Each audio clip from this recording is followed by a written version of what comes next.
Hello guys, अस्सलाम वालेकुम। कैसे हैं स्टूडेंट?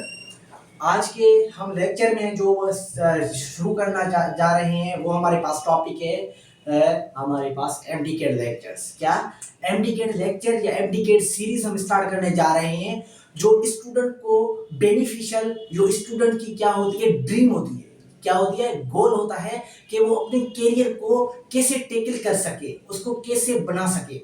तो हम एक सीरीज शुरू करने जा रहे हैं, वो हमारे पास क्या है, MDCAT series.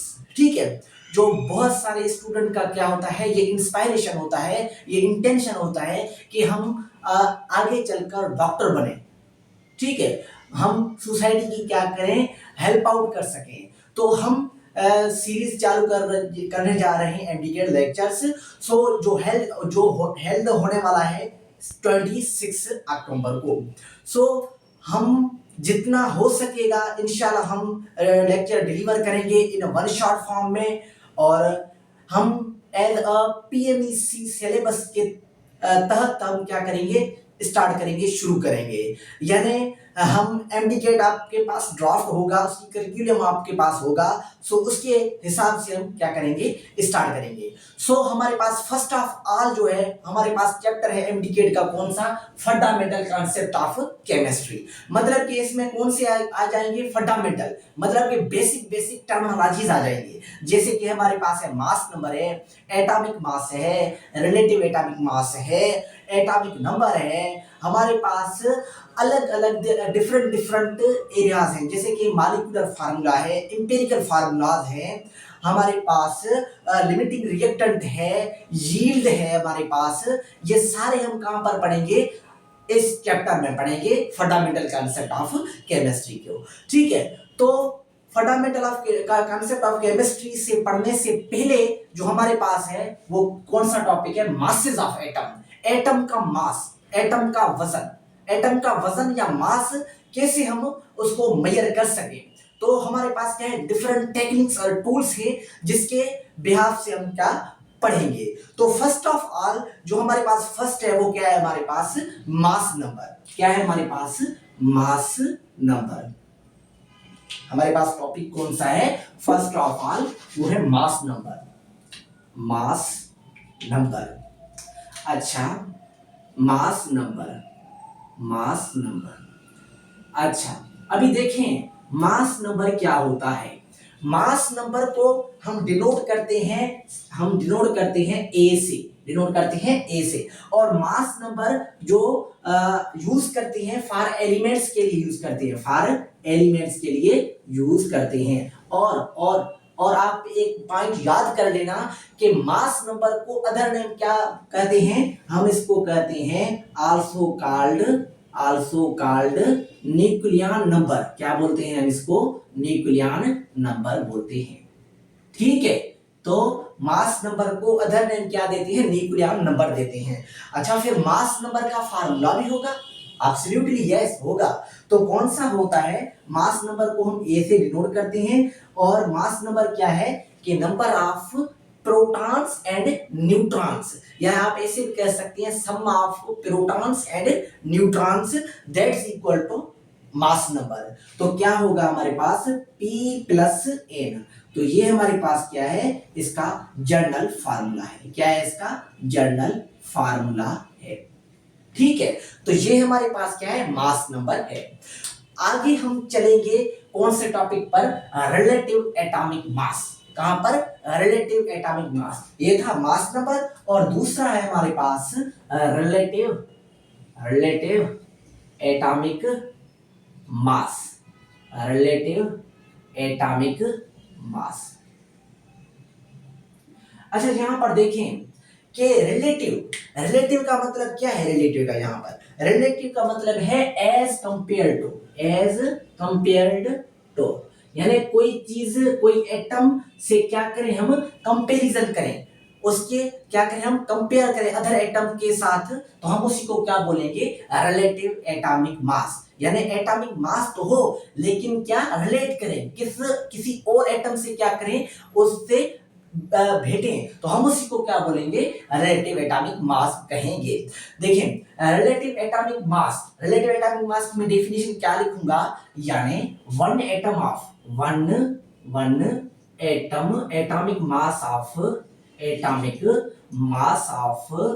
Mass of any element as compared to carbon 12 atom. यानी रिलेटिव एटॉमिक मास हम उसी को कहेंगे जो कोई भी एलिमेंट का एटॉमिक मास हो, उसको कंपैरिजन किया जाए कार्बन 12 एटम से, तो हम उसी को क्या बोलेंगे, रिलेटिव एटॉमिक मास कहेंगे। अच्छा, रिलेटिव एटॉमिक मास जो है ना, ये भी किसके लिए हम यूज करते हैं, ये भी जो है यूज्ड फॉर एलिमेंट, ये भी किसके लिए यूज करते हैं, हम एलिमेंट के लिए यूज करते हैं। कौन सा, रिलेटिव एटॉमिक मास। ठीक है, रिलेटिव एटॉमिक मास। अच्छा, इसके यूनिट पर आए, तो इसकी यूनिट इसकी कोई प्रॉपर यूनिट नहीं होती है, लेकिन आप कहेंगे कि यहाँ पर क्या है हमारे पास, रिलेटिव एटॉमिक मास में हम कहेंगे कि अगर मैं स्टैंडर्ड वहां पर लूं, क्या यहाँ पर कोई स्टैंडर्ड लूं, ठीक है, रिलेटिव एटॉमिक मास के लिए हम क्या लेते हैं कि स्टैंडर्ड लेते हैं। स्टैंडर्ड कौन सा चीज लेते हैं, हम कार्बन 12 लेते हैं। कौन सा लेते हैं स्टैंडर्ड, हम कार्बन 12 लेते हैं। क्या लेते हैं, यानी आपसे कोई बोले कि यहाँ पर हम क्या लेते हैं, स्टैंडर्ड एलिमेंट लेते हैं। स्टैंडर्ड एलिमेंट कौन सा है, स्टैंडर्ड एलिमेंट कार्बन 12 से अलावा क्या है, कार्बन 13, कार्बन 14। ये क्या है, ये आइसोटोप्स ऑफ कार्बन है। लेकिन मैं यहां पर बात करूंगा क्या, किसकी, कार्बन 12 की क्यों बात करूंगा कि कार्बन 12 जो होता है हमारे पास स्टेबल है। क्या है, स्टेबल है, और ये हमारे पास क्या है, अबंडेंटली एग्जिस्ट करता है। यानी इसकी एग्जिस्टेंस जो है वो अबंडेंटली एग्जिस्ट करता है, और क्या होता है हमारे पास, ये स्टेबल है as comparison to other isotopes of carbon.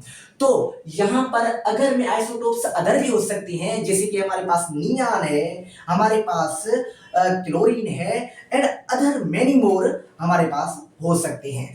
अगर मैं इसकी एग्जांपल देना चाहूं रिलेटिव एटॉमिक मास की, तो एक इजी एग्जांपल है, वो कौन सा है, मैं एक वेट लेता हूं। क्या लेता हूं, मैं एक वेट लेता हूं, ठीक है, जिसमें 2 एटम लूंगा, 2 एटम।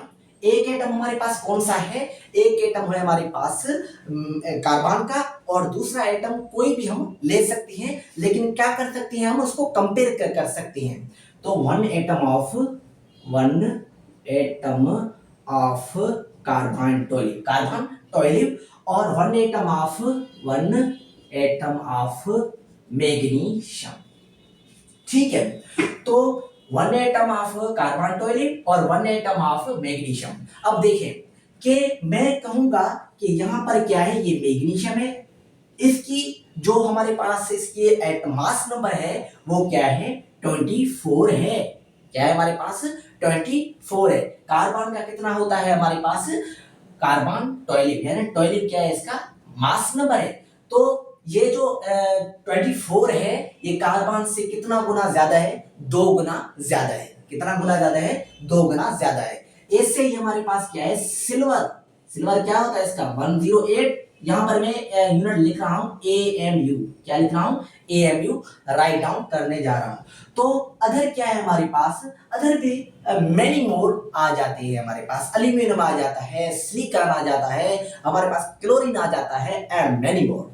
ठीक है, तो ये हमारे पास देखिए यहाँ पर कि ये क्या है, 2 गुना ज्यादा है मैग्नीशियम का। ये 24 है ना, ये क्या है, 2 गुना ज्यादा है। अगर 12 को 2 टाइम्स मल्टीप्लाई करेंगे तो क्या हो जाएगा, 24 हो जाएगा। ऐसे ही हाइड्रोजन, क्या हाइड्रोजन का क्या होता है, 1 AMU होता है, 1 AMU होता है, यानी एक इसका क्या होता है, एटॉमिक नंबर होता है। देखें यहाँ पर कि मैं कहूंगा कि 1/12 into 12, तो 12 से क्या हो जाएगा, कट हो जाएगा। तो हमारे पास क्या बचेगा, 1 बजेगा, 1.008 AMU बजेगा। तो ये हमारे पास क्या है, ये हमारे पास रिलेटिव एटॉमिक मास है। क्या है, रिलेटिव एटॉमिक मास। अच्छा, तो आपको बात समझ में आनी चाहिए, अगर नहीं है तो मैं फिर भी रिपीट कर देता हूं कि अगर मैं वेट लेता हूं, एक साइड पे कार्बन 12 लेता हूं जो क्या है हमारे पास फिक्स है, ये क्या है वेरिएबल है, ये चेंज कर सकते हैं। यहाँ पर मैग्नीशियम आप ले लें, आप यहाँ पर सिल्वर ले लें, आप यहाँ पर हाइड्रोजन ले लें। हाइड्रोजन की करें तो हाइड्रोजन जो होता है हमारे पास कार्बन 12 के मुकाबले में 12 गुना क्या है कम है, ठीक है। और मैग्नीशियम क्या है 2 गुना कार्बन से ज्यादा है, कंपेयर कर रहे हैं, ठीक है। तो यहां पर क्या बनेगा, फर्क फिर क्या बनेगा कि 1 AMU जो है 1/12th part of carbon atom. क्या, कार्बन एटम। यानी 1 AMU आपसे कोई पूछे कि 1 AMU क्या होता है, आप कहेंगे 1 क्या 1/12th पार्ट, यानी 12वां हिस्सा कार्बन एटम का हम वो किसके इक्वल है, 1 AMU के इक्वल होता है। 1 AMU कह लें आप इसको 6.02 into 10⁻23 एटम्स कह लें, आप पार्टिकल्स कहें, मॉलिक्यूल्स कहें, आप इसको आइंस भी कह सकते हैं, ठीक है। तो ये हमारे पास क्या है 1 AMU है। देन हम क्या करेंगे, इसकी यूनिट देखेंगे। क्या देखेंगे, यूनिट देखेंगे कि इसका यूनिट क्या होता है। तो मैं यहां पर राइट डाउन करने जा रहा हूं कि यूनिट, क्या यूनिट देखें इसकी, मैं लिखूंगा यूनिट जो होता है AMU होता है। क्या होता है, AMU, atomic mass unit, atomic mass unit, ठीक है। लेकिन मैं कहूंगा इसका कोई भी यूनिट नहीं है। क्यों, क्योंकि ये रिलेटिव टर्म है, नो यूनिट। क्यों, क्योंकि ये रिलेटिव टर्म है। केमिस्ट्री में आप कहां पर भी जाएं, आप पढ़ें, उसको देखेंगे तो रिलेटिव टर्म की कोई भी यूनिट नहीं होती है। लेकिन फॉर सपोज अगर आप लिखना भी चाहें तो आप एज इट इज आप AMU लिख सकते हैं, कंसीडर आउट कर सकते हैं। लेकिन आप कहीं पर भी सर्च कीजिए, आप अलग अलग बुक देखें, सेपरेट बुक से आप रीडिंग करेंगे, इसकी कोई भी यूनिट नहीं होगा, ठीक है। तो ये बहरहाल ये क्या है हमारे पास अलग अलग टर्मिनोलॉजीज हैं, ठीक है। आगे हम चलने जा रहे हैं कि AMU को हम कैसे क्या करें समझें, फर्दर कैसे समझें कि 1 AMU क्या होता है। तो हम इसको क्या करेंगे, प्रॉपर समझने की क्या करेंगे, कोशिश करेंगे। तो ये राइट डाउन कर ले, तो हम आगे चलने जा रहे हैं, रिलेटिव एटॉमिक मास को फर्दर क्या करें समझेंगे हम। तो यहां पर मैं रब करने जा रहा हूं। अब देखें कि रिलेटिव क्या, यहां पर क्या है रिलेटिव, मैं कहूंगा 1 AMU जो होता है वो होता है 6.02 into 10⁻23। क्या होता है, 23 होता है। ये किसके इक्वल होता है, ये मैं कहूं Na के इक्वल होता है। ये क्या है, Na क्या है हमारे पास अवागिद्रो नंबर है, ठीक है। आप ये लिखें, आप ये लिखें, बात क्या है सेम है, सही है। तो यहां पर 1 AMU जो होता है हमारे पास, इसकी क्या करें, इसको 12th पार्ट से क्या करें, डिवाइड करें। हमको फाइंड क्या करना है, हमको 12th पार्ट ऑफ एटम का AMU फाइंड करना है। एक एटम का मास कितना होता है वो हमको क्या करना है, फाइंड करना है। ये तो सारे एटम का मास है ना, 1 AMU का सारे एटम का मास क्या है 6.02 into 10⁻23 है। लेकिन मैं 1 एटम का 12वें हिस्से का क्या करूंगा, मास फाइंड करूंगा। तो क्या करूंगा, मैं डिवाइड करूंगा, ठीक है। तो डिवाइड करूंगा तो हमारे पास जवाब आता है 1.99 into 10⁻, हमारे पास आ जाता है -27। क्या आ जाता है, -27। अगर इसको भी क्या करें, डिवाइड करेंगे तो क्या आ जाएगा हमारे पास 1.66 into 10⁻, हमारे पास क्या आ जाएगा -27। लेकिन क्या आ जाएगा, यूनिट किलोग्राम आ जाएगा। क्या आ जाएगा, किलोग्राम आ जाएगा। लेकिन मैं कहूंगा कि किलोग्राम क्यों हम यूज कर रहे हैं, हम छोटे छोटे यूनिट में जाएं, मिलीग्राम में जाएं, ग्राम में जाएं, पॉसिबल है। कैसे कि आप 1.66 इंटू 10⁻, ये क्या है 27 है। तो आप क्या करेंगे, 3 कम करें तो क्या बन जाएगा 24 ग्राम बन जाएगा। अगर मिलीग्राम में कहें तो 1.66 इंटू 10⁻21 मिलीग्राम। ये क्या है, ये सारे हमारे पास कन्वर्जन यूनिट्स हैं जो एक हम न्यूमेरिकल वैल्यू से दूसरे न्यूमेरिकल वैल्यू की तरफ जा सकते हैं इजीली।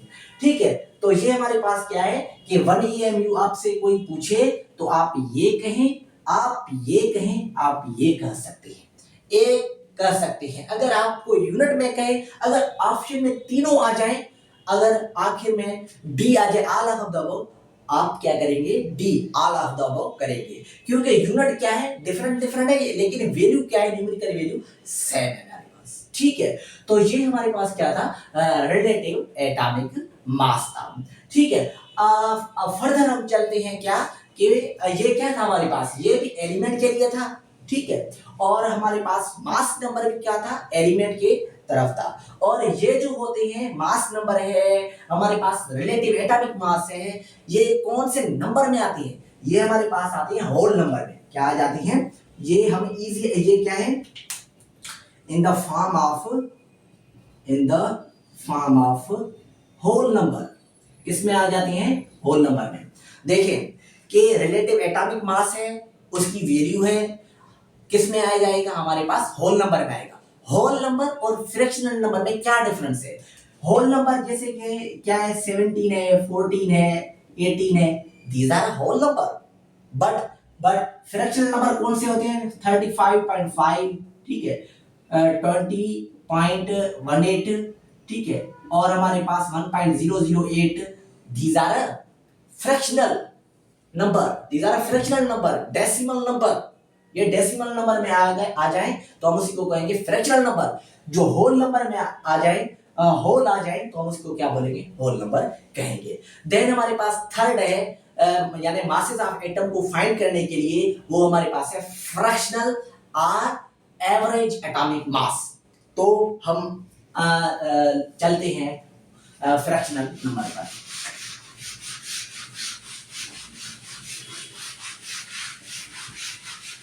देखें कि फ्रैक्शनल क्या, फ्रैक्शनल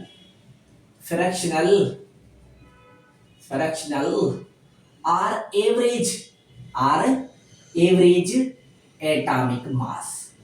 एटॉमिक मास। जरा ये पॉइंट्स जो होते हैं, ये पॉइंट जो है ना, ये गोल्डन पॉइंट्स हैं। आप इसको इजीली क्या कर सकते हैं, नोट कर सकते हैं, आप इसको समझ सकते हैं। ये एंट्री टेस्ट क्या होता है, एंट्री टेस्ट गेम लाइक होता है। इसमें आपको रट्टे की चीज आपको काम में नहीं आएगा कभी भी। आपको यहाँ पर सारे चीजें कॉन्सेप्चुअली पढ़ने हैं। ठीक है, पढ़ने नहीं है, आपको समझने हैं, सीखने हैं। Entry test is the other name of comparative study. ठीक है, यानी एंट्री टेस्ट जो होता है ना, कंपैरेटिव स्टडी है, डिटेल से स्टडी करना है आपको, कॉन्सेप्ट लेने हैं आपको, रट्टे से नहीं चलेगा। रट्टा कहां पर चलता है, आपको पेपर्स पे चलता है। ठीक है, तो यहाँ पर आपको कॉन्सेप्ट लेने हैं, आपको क्रिएटिव माइंड बनाना है, आपको how to thinking, how to elaborate your mind, ये करना है आपको। ठीक है, तो बराबर चलते हैं हम कहां पर, फ्रैक्शनल और एवरेज एटॉमिक मास। इसको समझने से पहले हम क्या करेंगे, फ्रैक्शनल और एवरेज एटॉमिक मास। फ्रैक्शनल ये भी किसका होगा, ये भी एलिमेंट का होगा। क्या होगा, ये भी किसका होगा, ये टर्म हम यूज करते हैं एलिमेंट्स के लिए।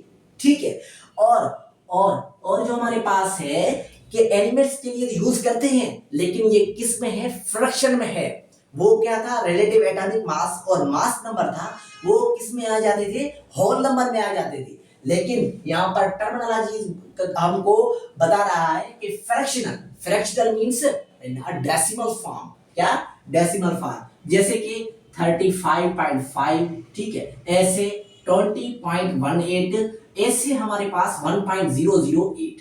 These are fractional, these are decimal numbers. ठीक है, तो ये हमारे पास क्या है कि फ्रैक्शनल और एवरेज एटॉमिक मास। इसके डिटेल स्टडी में हम क्या करते हैं, फॉरवर्ड मूव करते हैं। तो फ्रैक्शनल और एवरेज एटॉमिक मास, एवरेज एटॉमिक मास को फाइंड आउट करने के लिए हम क्या करेंगे, दो कंडीशन लेंगे। हम क्या लेंगे, दो कंडीशन। कौन सी है हमारे पास दो कंडीशन, हमारे पास वन है isotopic mass, isotopic mass, isotopic mass, और दूसरा है हमारे पास relative abundance, relative abundance, relative abundance. ठीक है, रिलेटिव अबंडेंस, लेकिन किसका, एलिमेंट का। यहां पर क्या हम पढ़ रहे हैं, एलिमेंट की हम क्या पढ़ रहे हैं, सारा डिटेल पढ़ रहे हैं। तो आइसोटोपिक मास, रिलेटिव अबंडेंस, हम यहां पर क्या करेंगे, एग्जांपल लेंगे एलिमेंट का। कोई भी एलिमेंट उठा लें, नियॉन उठा लें, यहाँ पर क्लोरीन उठा लें, आप सल्फर उठा लें, लेकिन उसकी क्या हो, आइसोटोप हो, क्या हो, आइसोटोप हो। आइसोटोपिक मास उसकी फाइंड करेंगे, आप उसकी रिलेटिव अबंडेंस फाइंड करेंगे, देन आपको फ्रैक्शनल और एवरेज एटॉमिक मास मिलेगा उसका। तो हम चलते हैं कि आइसोटोपिक मास हम लेंगे और रिलेटिव अबंडेंस फाइंड करने की कोशिश करेंगे। तो यहां पर हम एग्जांपल लेने जा रहे हैं नियॉन। क्या, नियॉन। नियॉन क्या होता है, नियॉन, नियॉन जो है इसका है 20, ठीक है, इसका है 21, इसका है हमारे पास 22। ये क्या है, these are isotopes of neon, isotopes of neon. ठीक है, ये क्या है, ये जो नंबर है ना, ये number these are isotopic mass. ये क्या है, आइसोटोपिक मास, आइसोटोपिक मास है। ओके ओके, देन इसकी क्या देखेंगे, रिलेटिव अबंडेंस। क्या, रिलेटिव अबंडेंस, रिलेटिव अबंडेंस इसकी क्या होगा कि रिलेटिव अबंडेंस नियॉन 20 का क्या होगा, 90.92%। इसका क्या होगा, 21 का हमारे पास 0.256% होगा, और हमारे पास नियॉन 22 का होगा 8.86% होगा। ये क्या है, रिलेटिव अबंडेंस है। क्या है, रिलेटिव अबंडेंस है। फिर हम क्या करेंगे, एवरेज एटॉमिक मास फाइंड करेंगे। क्या, एवरेज एटॉमिक मास फाइंड कैसे करते हैं, देखें कि 20 इंटू क्या करें, 90.92 प्लस आप 21 इंटू 0.256, ठीक है, प्लस 22 इंटू 8.86, इसको करते हैं आप डिवाइड किससे करें, 100 से क्या करें, डिवाइड करें, तो आपके पास जो आंसर आएगा, इसको सारा डिटेल से करने के बाद आपके आंसर आएगा 20.18 AMU। ये क्या है हमारे पास, दिस इज कॉल्ड फ्रैक्शनल और एवरेज एटॉमिक मास। ये क्या है, ये फ्रैक्शनल और एवरेज एटॉमिक मास है। क्या है, एवरेज एटॉमिक मास है। समझ में बात आनी चाहिए। I hope you are understand carefully. So अगर ये क्या है, आइसोटोपिक, ये these are isotopic mass, these are relative abundance, relative abundance और आइसोटोपिक मास का कॉम्बिनेशन करके हम क्या निकालते हैं, हम निकालते हैं फ्रैक्शनल और एवरेज एटॉमिक मास। आगे चलें, अदर क्या देखते हैं हम, क्लोरीन का देखते हैं। क्या, क्लोरीन का हम क्या देखते हैं, एग्जांपल देखते हैं, आपको समझ में इंशाल्लाह समझ में आ जाएगा। तो क्लोरीन, क्या, क्लोरीन, क्लोरीन क्या है, क्लोरीन 35 और chlorine 37, chlorine 35, chlorine 37, these are isotopes of chlorine. Chlorine क्या होता है हमारे पास, हैलोजन है, हैलोजन गैस है हमारे पास, साल्ट प्रोड्यूसर एलिमेंट है। तो यहां पर क्लोरीन का रिलेटिव अबंडेंस जो होगा, क्या, रिलेटिव अबंडेंस, रिलेटिव अबंडेंस इसका है 75.53% है, और इसका क्या है, रिलेटिव अबंडेंस 24.47% है। ठीक है, तो जैसे पिछले हम यहाँ पर किए हैं, ऐसे ही हम क्या करेंगे, इसका रिलेटिव अबंडेंस फाइंड करेंगे। क्या करेंगे, इजी है। तो यहाँ पर हम सम अप करते हैं। सम अप कैसे करेंगे, आप 35 इंटू क्या करेंगे 75.53 प्लस क्या करेंगे 37 इंटू 24.47 डिवाइडेड क्या करेंगे, डिवाइड क्या करेंगे 100 से क्या करेंगे डिवाइड करेंगे, तो आपके पास आंसर आएगा 35.5 AMU। This is a relative abundance. Oh, sorry. This is a fractional or average atomic mass. Fractional or average atomic mass. Fractional or average atomic mass. Average atomic mass. ये हमारे पास सारे क्या थे, element की मास यानी element की masses जो होते हैं वो फाइंड करते हैं 3 टेक्निक्स से, 3 टूल्स के। कौन से हमारे पास, पहले था मास नंबर, और दूसरा था हमारे पास रिलेटिव एटॉमिक मास, और तीसरा था हमारे पास फ्रैक्शनल और average atomic mass. Okay, then compound के लिए हम क्या करेंगे, कंपाउंड के लिए क्या करेंगे भला, कंपाउंड के लिए कंपाउंड्स कौन से होते हैं हमारे पास, 2 टाइप के हमारे पास कंपाउंड होते हैं। तो आप ये नोट कर लें, तो हम आगे चलें कि how to elaborate compounds. Compound के लिए हम कौन से टेक्निक्स, कौन से टूल्स लेंगे ताकि हम उसको भी इजीली क्या कर सके, अंडरस्टैंड कर सकें। तो हम चलते हैं कहां पर, कंपाउंड्स के तरफ।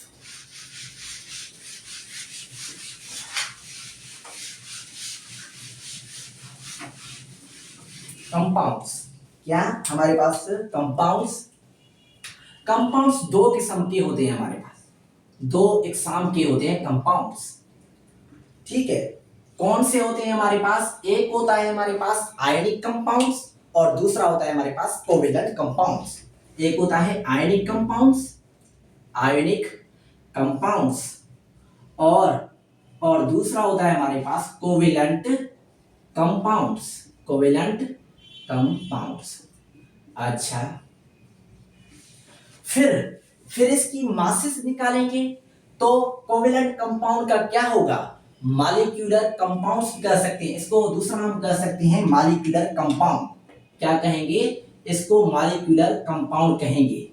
क्या बोलेंगे, मॉलिक्यूलर कंपाउंड। अच्छा, फिर इसका क्या होगा, इसका होगा मॉलिक्यूलर फार्मूला, और इसका क्या होगा, फार्मूला यूनिट होगा। क्या होगा इसका होगा फार्मूला यूनिट। क्यों, क्योंकि ionic compounds does not exist in a formula form में आयोनिक कंपाउंड्स कभी भी एग्जिस्ट नहीं करते हैं, उसका कोई भी मॉलिक्यूलर फार्मूला नहीं होता है, ओनली इंपेरिकल फार्मूला होता है। अभी हम वहां ये पॉइंट पे आने वाले हैं। तो फार्मूला यूनिट होता है, और इसका क्या होगा, मॉलिक्यूलर फार्मूला। क्या होगा, मॉलिक्यूलर फार्मूला। ठीक है, तो ये हमारे पास क्या थे, आयनिक कंपाउंड्स और कोवेलेंट कंपाउंड्स की एग्जाम होते हैं कि single covalent compound, double covalent compound, triple covalent compound. ऐसे ही हमारे पास आयनिक कंपाउंड्स, आयनिक बॉन्ड आपने पढ़ा होगा शायद। आयनिक बॉन्ड को हम क्या कहते हैं, आयनिक बॉन्ड को हम इलेक्ट्रोवैलेंट बॉन्ड भी कह सकते हैं। Electrovalent bond, what is electrovalent bond, यानी इलेक्ट्रोवैलेंट बॉन्ड हम उसी को कहेंगे जो क्या कर सके, मेटल और नॉन मेटल में बीच में जो बॉन्ड बनता है वो आयनिक बॉन्ड है। या क्या है, लॉस और गेन ऑफ इलेक्ट्रॉन, एक एटम से इलेक्ट्रॉन लॉस हो, दूसरे एटम से इलेक्ट्रॉन गेन हो, तो हम उसी को क्या बोलेंगे, हम आयनिक बॉन्ड या इलेक्ट्रोवैलेंट बॉन्ड भी कहेंगे। ठीक है, ये बेसिकली इसमें दोनों आ जाते हैं, मेटल भी आ जाते हैं, नॉन मेटल भी आ जाते हैं, यानी ट्रांसफर और गेनिंग ऑफ इलेक्ट्रॉन होता है। ठीक है, देन हम चलते हैं कहां पर, कंपाउंड्स के तरफ के। कंपाउंड्स के कौन से हमारे पास, इसकी मासेस कैसे फाउंड करें, मासेस कैसे फाइंड कर सकते हैं। तो चलते हैं हमारे पास केमिकल फार्मूला की तरफ। कहां पर, केमिकल फार्मूला की तरफ। तो हमारे पास क्या है, chemical formula. Chemical formula 2 type का होता है हमारे पास। एक होता है एम्पिरिकल फार्मूला और दूसरा होता है हमारे पास मॉलिक्यूलर फार्मूला। तो पहले क्या है हमारे पास एम्पिरिकल फार्मूला, क्या empirical formula, empirical formula. What is empirical formula? Empirical formula क्या है? आप 9th matric first year inter में पढ़ चुके हैं कि एम्पिरिकल फार्मूला क्या होता है। कुछ नहीं होता है, समझने की बात है बस। क्या है? सिंपलेस्ट, क्या मैं बोलूंगा कि सिंपलेस्ट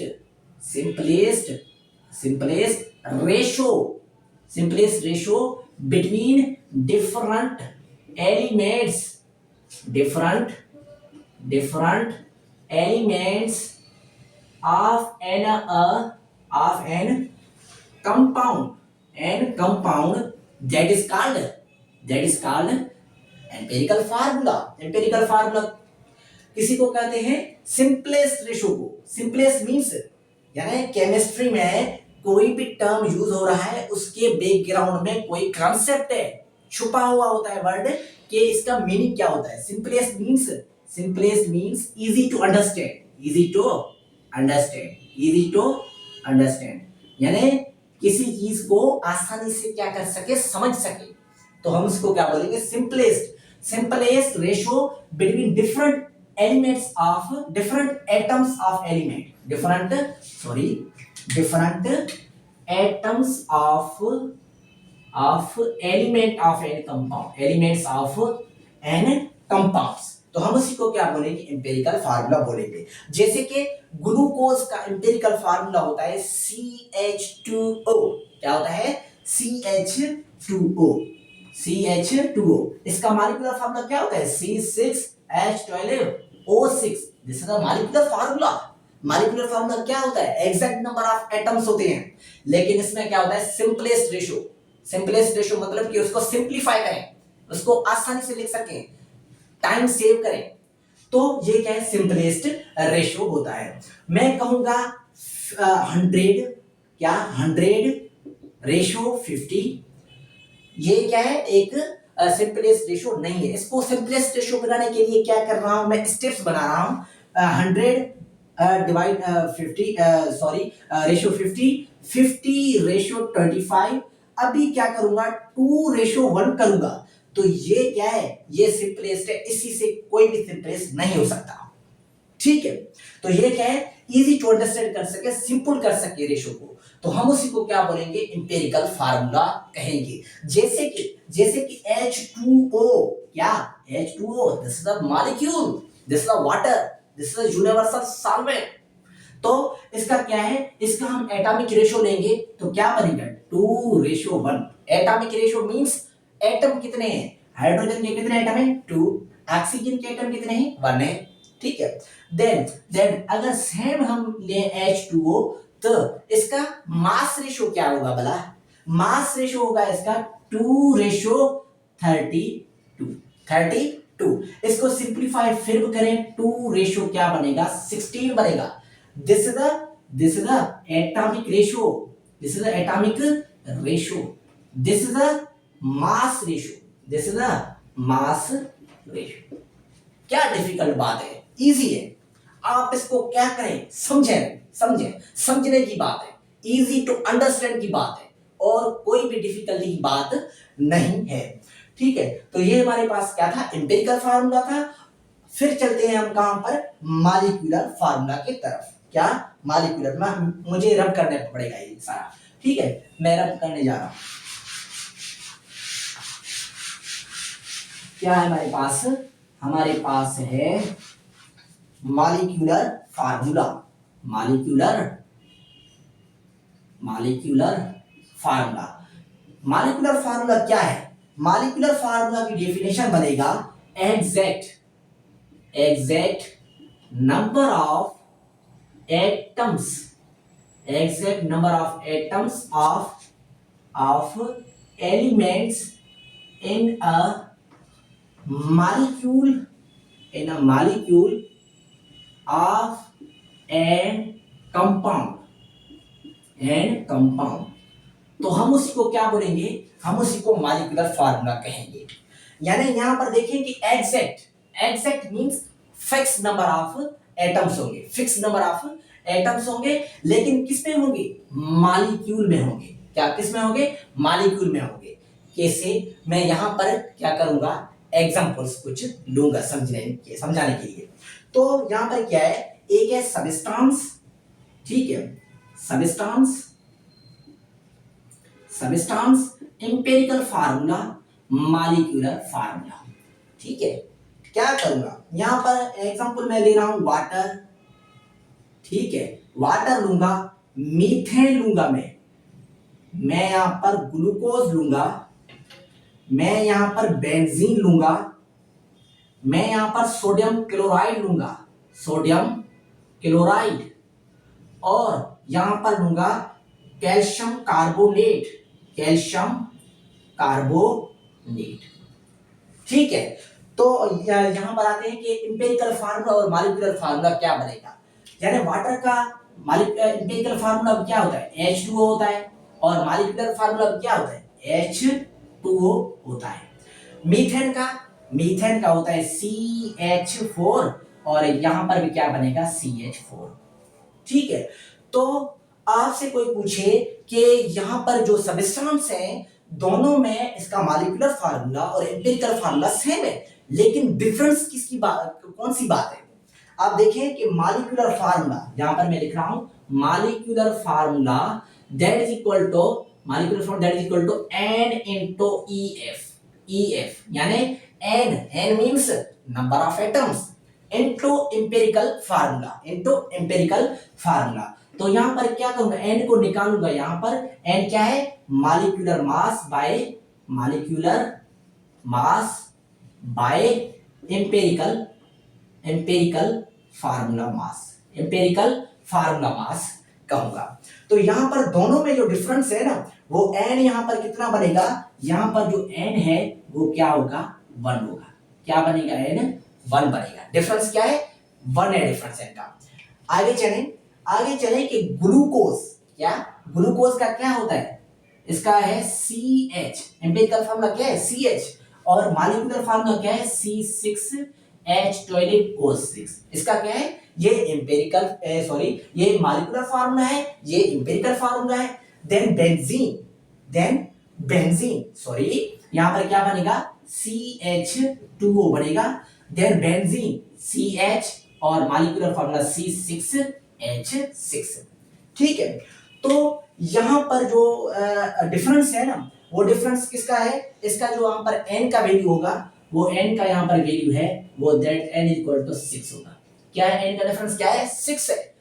फिर हम कहां पर चलेंगे, फिर हम चलते हैं कि यहां पर सोडियम क्लोराइड है, सोडियम क्लोराइड मींस NaCl, क्या है, NaCl, ये क्या है, इसका एम्पिरिकल फार्मूला। और कैल्शियम कार्बोनेट, ये क्या है, साल्ट है, CaCO3। ठीक है, तो मेरा आपसे क्वेश्चन है कि आया के सोडियम क्लोराइड, आया के कैल्शियम कार्बोनेट का मॉलिक्यूलर फार्मूला हो सकता है। आपका आंसर क्या होगा, मैं कहूंगा इसका आंसर है नो, मतलब कि इसका मॉलिक्यूलर फार्मूला नहीं है। क्या है, molecular formula sodium chloride calcium carbonate का नहीं है, ये सिंपलीफाई है, यानी ये क्या है, एम्पिरिकल फार्मूलाज हैं। फिर हम देखते हैं यहां पर कंपाउंड्स कि आयन की आयनिक कंपाउंड्स कौन से हैं, मॉलिक्यूलर कंपाउंड्स कौन से हैं। फिर आए यहां पर कि ये जो हमारे पास सारे हैं ना, ये बेंजीन तक, ये जो हमारे पास है ना, ये हमारे पास है मॉलिक्यूलर कंपाउंड्स। क्या है, ये सारे हैं हमारे पास मॉलिक्यूलर कंपाउंड्स। ये क्या है, सारे मॉलिक्यूलर कंपाउंड्स है। और ये जो है ना, ये हमारे पास है आयोनिक कंपाउंड्स। क्या है ये, आयोनिक कंपाउंड्स। ठीक है, आयोनिक कंपाउंड्स मींस उसमें कौन सा पार्ट होगा, आयोनिक पार्ट है, सिंपली क्या है, बात है। और यहां पर कोवेलेंट कंपाउंड है, तो कोवेलेंट बॉन्ड होगा। ठीक है, ये थे हमारे पास क्या, molecular formula, how to simplify molecular formula. यानी यहां पर क्या है, exact number of atoms of element in a molecule. यहां पर ये क्या है, मॉलिक्यूल है, ये क्या है, मॉलिक्यूल है। ग्लूकोज क्या है, मॉलिक्यूल है। बेंजीन क्या है, मॉलिक्यूल है। लेकिन sodium chloride, calcium carbonate, these are not a molecule, these are ionic compounds। An ionic compound does not exist in a form of a molecule because they do not possess molecular formula but possess only empirical formula. Only possess empirical formula. मैं आपको एक बात और समझाने की कोशिश करता हूं कि यहां पर जो है हाइड्रोजन, ये हाइड्रोजन क्या है, ये हाइड्रोजन क्या है, यहां पर हाइड्रोजन दो बातों को क्या करता है, इंडिकेट करता है। ये क्या है, ये हाइड्रोजन एटम है। ये क्या है, ये सिंबल है किसका, हाइड्रोजन का क्या है, सिंबल है। और वाटर, क्या वाटर, ये क्या है, ये हमारे पास मॉलिक्यूल है। ये क्या है, मॉलिक्यूल है। ये मॉलिक्यूलर फार्मूला है इसका। ये क्या है, एम्पिरिकल फार्मूला है। ये है बात कि एक मॉलिक्यूल, आप एलिमेंट, आप कंपाउंड उठा लें, उसकी अलग अलग क्या होती हैं, फॉर्म होती हैं, उसकी नेम देने के। फिर हमारे पास एक लास्ट टॉपिक रहता है कि कैलकुलेटिंग ईएफ, एम्पिरिकल फार्मूला को कैलकुलेट कैसे कर सकते हैं। तो एम्पिरिकल फार्मूला को कैलकुलेट कैसे करेंगे, तो आते हैं वहां पर कि how to calculate empirical formula. आए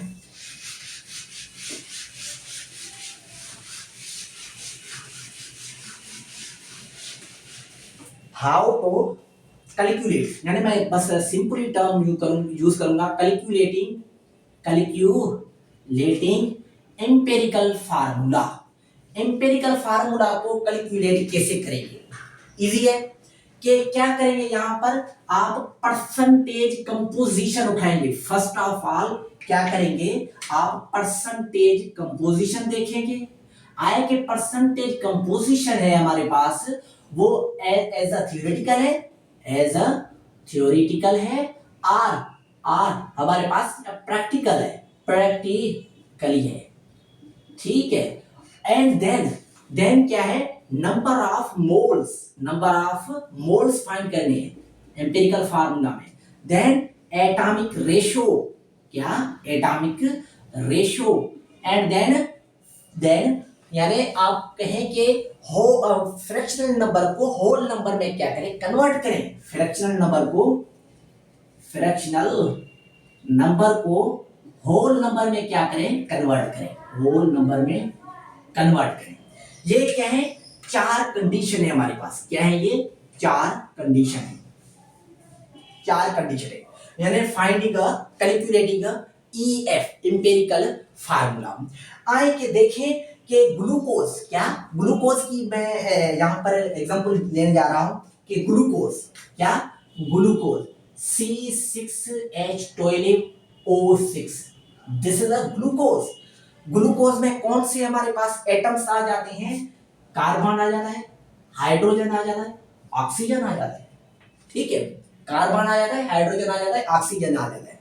हम इसकी क्या मॉलिक्यूलर फार्मूला देखेंगे कि इसका मॉलिक्यूलर मास क्या होगा।